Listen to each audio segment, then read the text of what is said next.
Welcome back. We are going to continue on with 2 Samuel chapter 19, 20, and 21. King David's son Absalom just died. Absalom, remember, he was the one that killed Anon for taking advantage of Tamar. So let's go ahead and continue. David didn't really want him to die, even though Absalom just basically kind of stole the country from him, because Absalom is not only an angry man, but a very entitled man and I guess prideful man. Just all of the strange fruits that are not of the spirit. So that's usually what happens. Chapter 19, reading from the New King James Version, 2 Samuel. And Joab was told, Behold, the king is weeping and mourning for Absalom.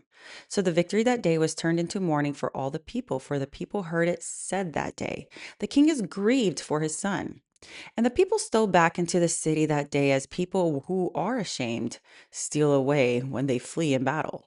But the king covered his face, and the king cried out with a loud voice, Oh, my son, Absalom! Oh, Absalom, my son, my son. Then Joab came into the house to the king and said, Today you have disgraced all of your servants, who today have saved your life, the lives of your sons and daughters, the lives of your wives, and the lives of your concubines, in that you love your enemies and hate your friends. For you have declared today that you regard neither princes nor servants. For today I perceive that if Absalom had lived, and that all of us had died today, then it would have been pleasing to you. So, Joab is basically saying that David is mourning for the wrong person. He's mourning for his son that would absolutely destroy everyone related to David. Makes sense. Verse 7. Now therefore arise and go out and speak comfort to your servants, for I swear by the Lord, if you do not go out, not one will stay with you this night. And that will be worse for you than all the evil that has befallen you from your youth until now. Then the king arose, sat in the gate, and they told all the people, saying, There is the king sitting in the gate. So all the people came before the king, for everyone of Israel had fled to his tent. Verse 9. Now all the people who were in dispute throughout all the tribes of Israel, saying, The king saved us from the hand of our enemies. He delivered us from the hand of the Philistines, and now he has fled from the land because of Absalom. But Absalom, whom we anointed over us, has died in battle. Now, therefore, why do you say nothing about bringing back the king? Because I guess David fled Jerusalem. Yeah. Anyways, verse 11. So King David sent to Zodak and Abiathar, the priests, saying, Speak to the elders of Judah, saying, Why are you the last to bring the king back to his house, since the words of all of Israel have come to the king to his very house? You are my brethren, you are my bone and my flesh. Why then are you the last to bring back the king? And say to Amasa, Are you not my bone and my flesh? God do so to me, and more also, if you are not commander of the army before me continually in the place of Joab. So he swayed the hearts of all the men of Judah, just as the heart of one man, so that they sent this word to the king, Return and all your servants. Then the king returned and came back to Jordan, and Judah came to Gilgal to go and meet the king, to escort the king across the Jordan. And Shimei, the son of Gera the Benjamite, who was from Bahirim, hurried and came down with the men of Judah to meet King David. There were 1,000 men of Benjamin with him, and Ziba, the servant of the house of Saul, and his 15 sons and his 20 servants with him, and they went over Jordan before the king. Then a ferry boat then a ferry boat went across to carry over the king's household and to do what he thought was good. Now Shimei, the son of Gera, fell down and before the king when he had crossed the Jordan. Then he said to the king, Do not let my lord impute iniquity to me, or remember that wrong your servant did on the day that my lord the king left Jerusalem, that the king should take it to heart. For I, your servant, know that I have sinned. Therefore here I am, the first to come today of all the house of Joseph, to go down to meet my lord the king. But Abishai, the son of Zeruiah, answered and said, Shall not Shimei be put to death for this, because he cursed the Lord's anointed? And then David said, What have I to do with you sons of Zeruiah, that you should be adversaries to me today? Shall any man to be put to death today in Israel? For do I not know that today I am king over Israel? Therefore the king said to Shimei, "You shall not die." And the king swore to him. Verse 24. Now Mephibosheth, the son of Saul, came down to meet the king, and he had not cared for his feet, nor trimmed his mustache, nor washed his clothes, for the day that the king departed until the day he returned in peace. Wow. So it was when he had come to Jerusalem to meet the king that the king said to him, "Why did you not go with me to Mephibosheth?" And he answered, "My lord, O king, my servant deceived me. For your servant said, I will saddle a donkey for myself that I may ride on it and go to the king, because your servant is lame. And he has slandered your servant to my lord the king, but my lord the king is like the angel of God. Therefore do what is good in your own eyes. For all my father's house were but dead men before the Lord the king. Yet you set your servant among those who eat at your own table. Therefore, what right have I still to carry out any more to the king?" So the king said to him, "Why do you speak any more of your matters? I have said, you and Ziba divide the land." Then Mephibosheth said to the king, "Rather let them take it all, inasmuch as my lord the king has come back in peace to his own house." Verse 31. David's kindness to Barzillai. Barzillai. The Barzillai, the Gileadite. I'm telling you, I am just learning all the new words in this book. Gileadite came down from Rogelim and went across the Jordan with the king to escort him across the Jordan.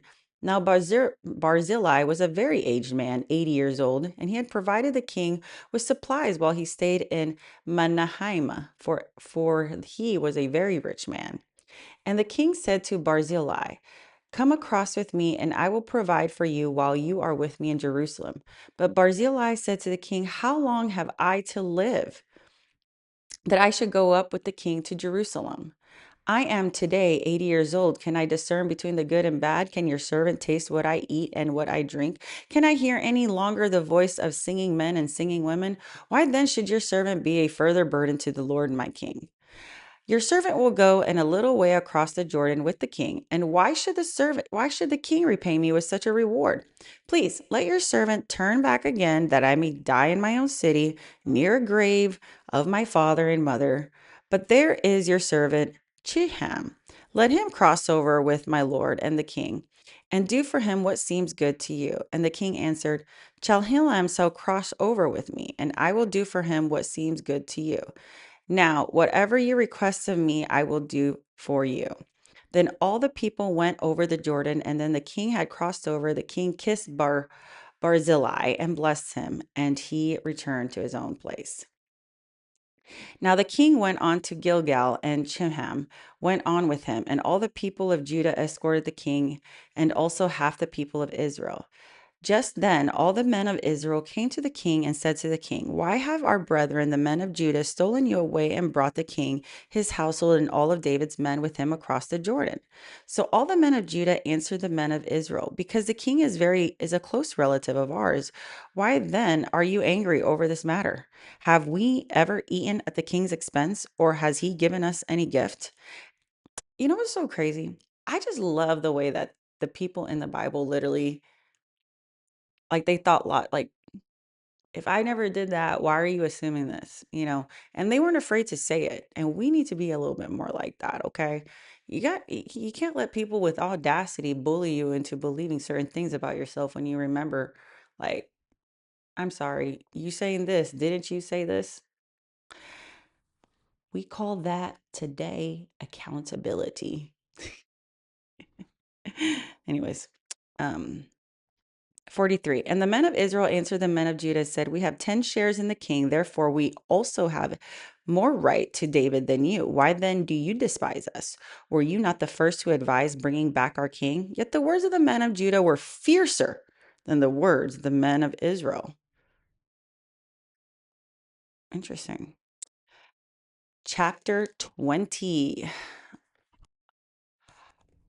And there happened to be a rebel whose name was Sheba, the son of Bichri, a Benjamite, and he blew a trumpet and said, "We have no share in David, nor do we have inheritance in the son of Jesse. Every man to his tents, O Israel. So every man of Israel deserted David and followed Sheba, the son of Bichri. I am telling you, the Bible is full of betrayal. Actually, a lot of convincing, a lot of like influencing. But the men of Judah from the Jordan as far as Jerusalem remained loyal to their king. Now David came to his house at Jerusalem, and the king took the 10 women, his concubines, whom he had left to keep the house, and put them in seclusion and supported them, but did not go into them. So they were shut up to the day of their death, living in widowhood. Interesting. Didn't sleep with them. And the king said to Amasa, assemble the men of Judah for me within 3 days, and go present here yourself. So Amasa went to assemble the men of Judah, but he delayed longer than the set time which David had appointed him. And David said to Abishai, now Sheba, the son of Bechri, will do us more harm than Absalom. Take your Lord's servant and pursue him, lest he find for himself fortified cities and escape us. So Joab's men with the Cherethites, the Pelethites, and all the mighty men went out after him, and they went out of Jerusalem to pursue Sheba, the son of Bichri. When they were the large stone which is in Gibeon, Amasa came before them. Now Joab was dressed in a battle of armor. On it was a belt with a sword fastened to its sheath and his hips, and he was going forward. And as he was going forward, it fell out. Then Joab said to Amasa, are you in health, my brother? And Joab took Amasa by the beard with his right hand to kiss him. But Amasa did notice that the sword that was in Joab's hand, and he struck him with it in the stomach, and his entrails poured out on the ground.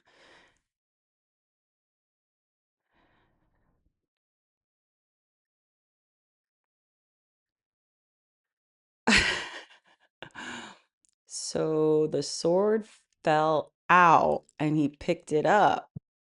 And Amasa did not notice the sword was in Joab's hand.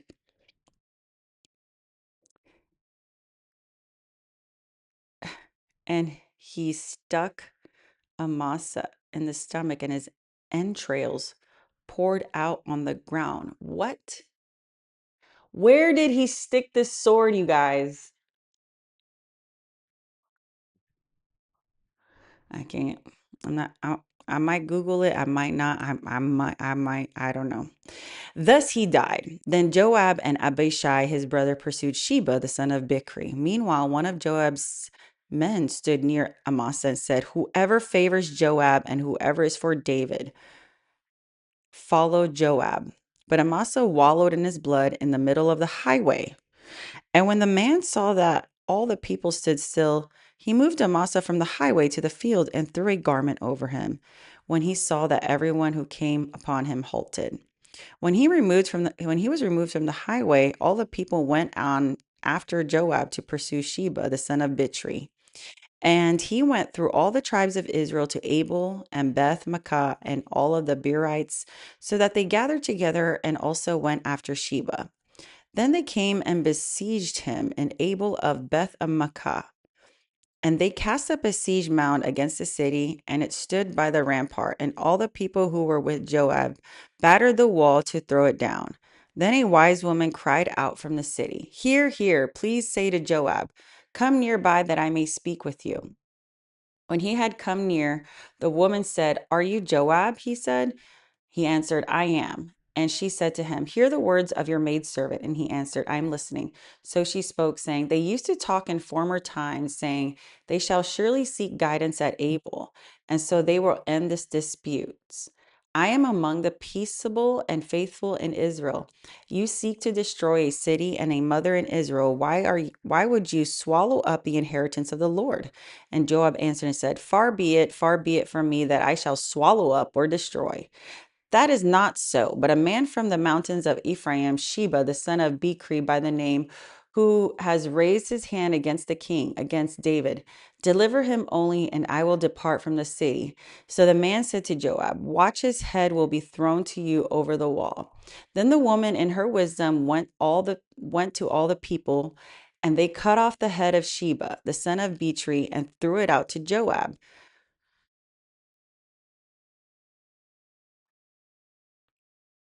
Well,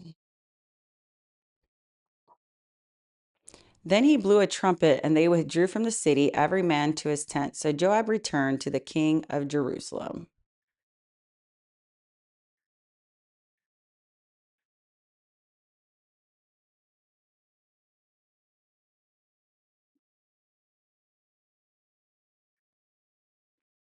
And Joab was over all the army of Israel. Benaiah, the son of Jehoiada, was over the Cherethites and the Pelethites.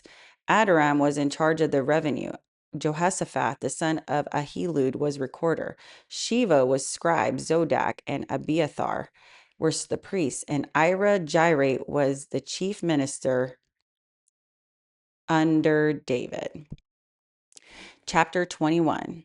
David avenges the Gibeonites.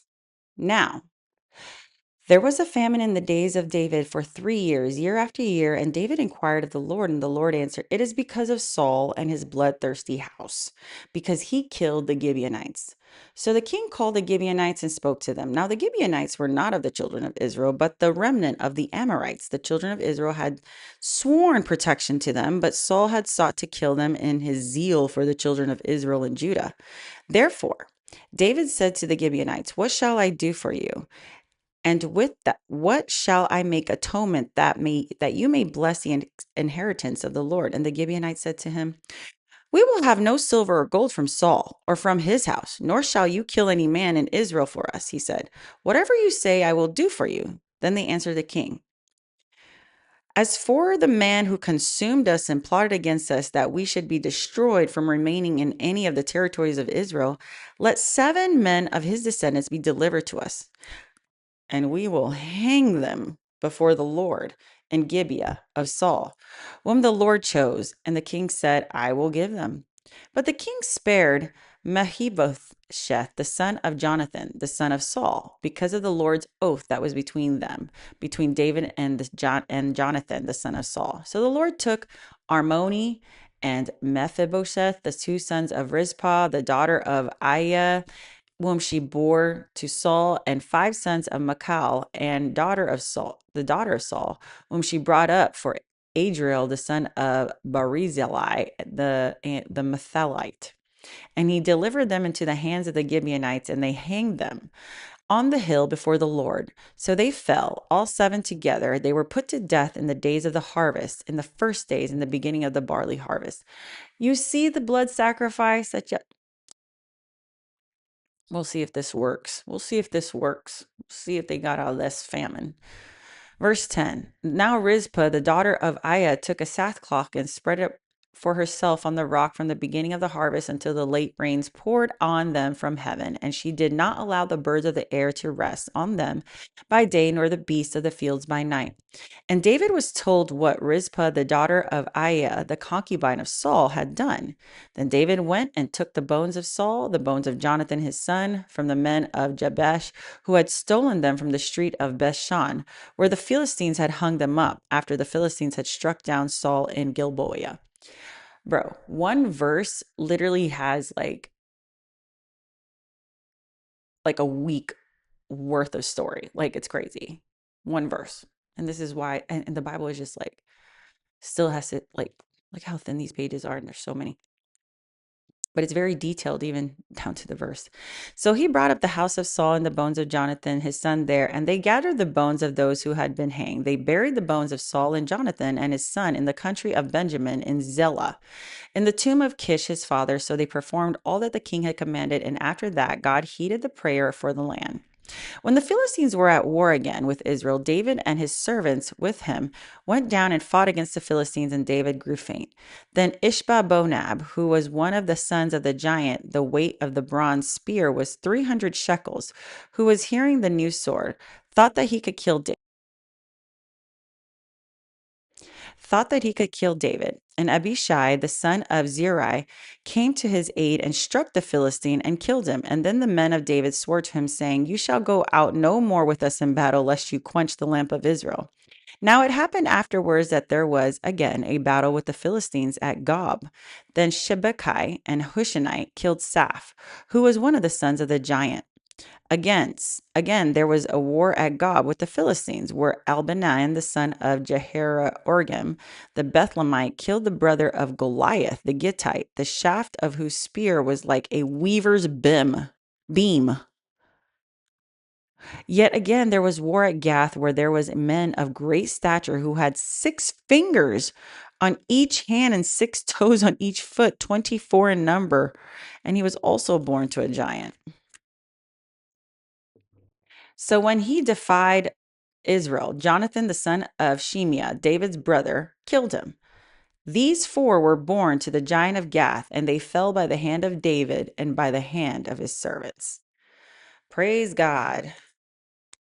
Today is actually going to be an amazing day. You guys have no idea, but God knows. God has a plan. God God uses everything that you've been through to bring you to where you are now. And God's plan for you is to live life more abundantly. God bless you guys.